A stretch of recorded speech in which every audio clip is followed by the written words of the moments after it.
नमस्कार, इस समय आप ये लाइव तस्वीरें देख रहे हैं हरियाणा के करनाल से। करनाल के सेक्टर 8 अटल पार्क की ये तस्वीरें, जहां पर आप देख सकते हैं तमाम जो लोग हैं शाम के वक्त यहां पर इकट्ठा हुए हैं। लेकिन करनाल के लोगों से आज हम, क्योंकि हरियाणा के अंदर विधानसभा में मुख्यमंत्री नायब सैनी ने जो हरियाणा का साल 2025-26 का पहला बजट आज पेश किया है, उसको लेकर करनाल की जनता क्या कुछ सोचती है वो हम करनाल की जनता से ही जानेंगे। हालांकि मैं आपको बताना चाहूंगी कि 2,05,017 करोड़ के इस बजट में बहुत सारी योजनाओं का ऐलान किया गया है, बहुत सारी योजनाओं की घोषणा की गई है, चाहे महिलाओं की बात हो, युवाओं की बात हो, किसानों की बात हो। इसके अलावा तमाम वर्गों के लिए अलग अलग योजनाएं की गई हैं और क्या कुछ करनाल की जनता सोच रही है उसको लेकर भी हम बातचीत करेंगे। लेकिन ऐसे में और भी बहुत सारी बातें जो मुख्यमंत्री नायब सैनी उन्होंने आज के इस विधानसभा में बजट पेश करते हुए कही। उन्होंने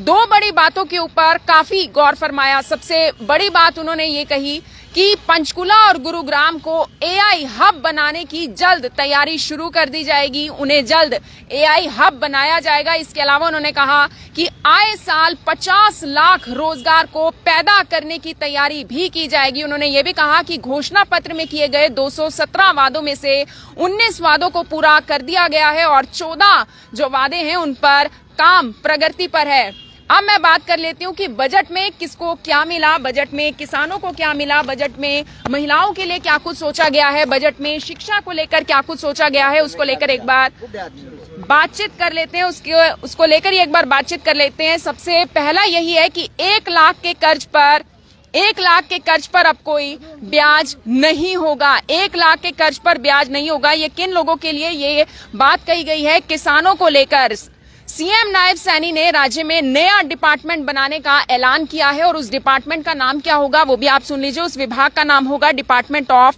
फ्यूचर, उसे ये नाम दिया गया है। और ऐसे में किसानों को 1 लाख के कर्ज पर अब कोई भी ब्याज नहीं देना होगा। इसको लेकर तमाम लोगों का क्या कुछ कहना है वो हम लोगों से जानेंगे। सर, सबसे पहले बिंदु को लेकर आपने मेरी बात सुन ली कि 1 लाख के कर्ज पर अब कोई ब्याज नहीं होगा, इसे किस तरीके से देखते हैं? किसानों को कितना फायदा होगा? मेरा हरियाणा सरकार से और कोई भी सरकार हो, मेरा एक निवेदन है कि वो किसी भी आदमी को परजीवी ना बनाए। जो ये सरकार की योजनाएं हैं, जो सरकारों की सबकी एक घोषणा बन गई है कि लोगों को अधिक से अधिक अनुदान दे करके, वो समझते हैं कि अनुदान देने से वो समर्थ हो जाएंगे, लेकिन ये सरकार की मेरे हिसाब से पॉलिसी गलत है। एक समर्थ आदमी वही होगा जो मेहनत करके स्वयं पैसा कमाएगा, चाहे सरकार कितना भी अनुदान दे। तो मेरा ये रिक्वेस्ट है सरकारों से कि वो लोगों को फ्री की चीज़ें बांटने के बजाय उनको समर्थ बनाने में सहायक हों। अच्छी शिक्षा की व्यवस्था करें, अच्छी सड़कें बनाएं, अच्छा इंफ्रास्ट्रक्चर दें और कोई भी फ्री सुविधा है चाहे वो किसी वर्ग के लिए है, मैं उसके अगेंस्ट हूँ और मैं इसको अनुमोदित नहीं करता और रिक्वेस्ट करता हूँ कि हमें कोई भी सरकार कोई किसी भी प्रजा को रोजगार नहीं दे सकती। रोजगार आदमी को, क्या ये हमारे जीव जंतु है? इनको कौन सी सरकार खाना खिलाती है? कौन सी सरकार रोटी देती है? क्या वो भूखे मर रहे हैं? तो सरकारों को जनता का जिम्मा अपने सिर लेने के बजाय उनको समर्थ बनाने के लिए योजना बनानी चाहिए। आपका शुभ नाम सर? मेरा शिव कुमार शर्मा। लेकिन सर देखिए, किसानों को लेकर ये बड़ी बात कही गई है कि 1 लाख कर्ज पर ब्याज नहीं लगेगा, इससे किसानों को तो फायदा होगा, वो अपना रोजगार बढ़ा सकेंगे। मैं कृषि वैज्ञानिक ही रिटायर हुआ हूँ और किसान परिवार से ही आता हूँ।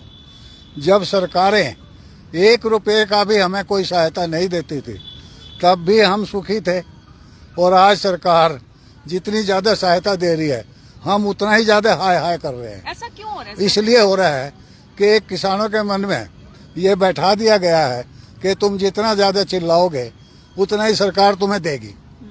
ये नहीं है।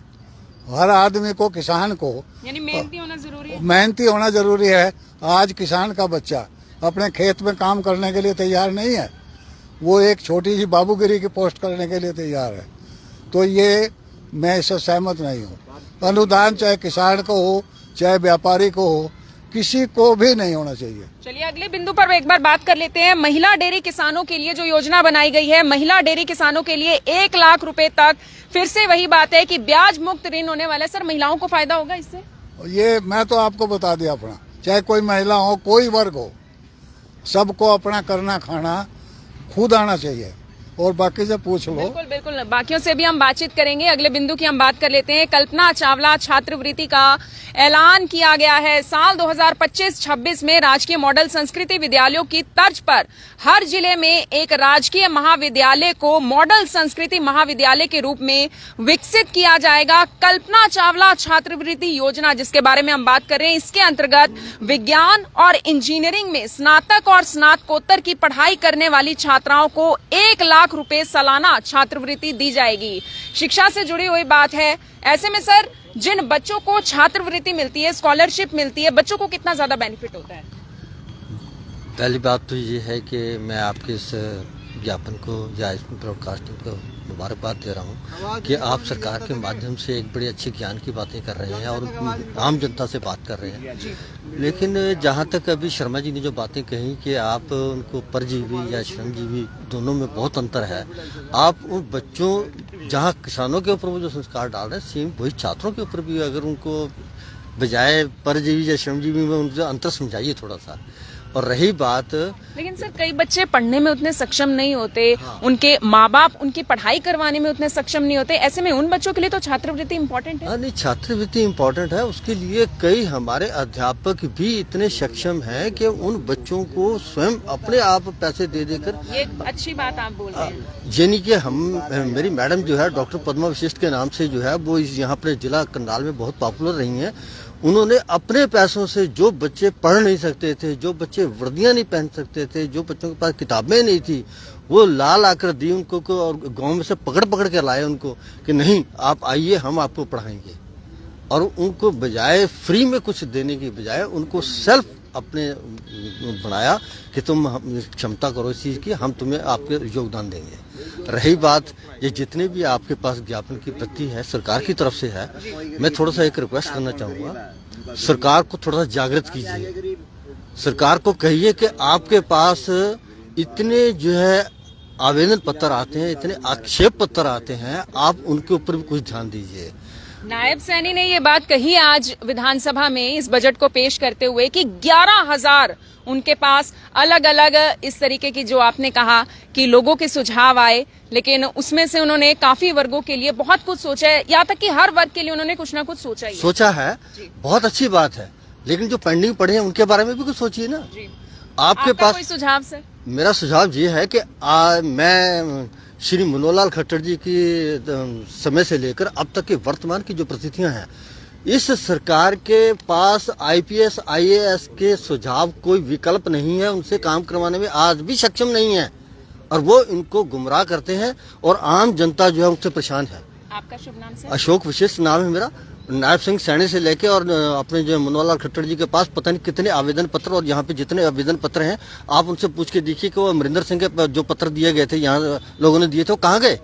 वो संजय बटला जी के पास जो पत्र दिए थे कहाँ गए? वो जगमोहन आनंद जी के पास जहाँ पे कमल में जो पत्र दिए गए थे, इतने पूरा ढेर गया था, वो कहाँ गए सारे पत्र?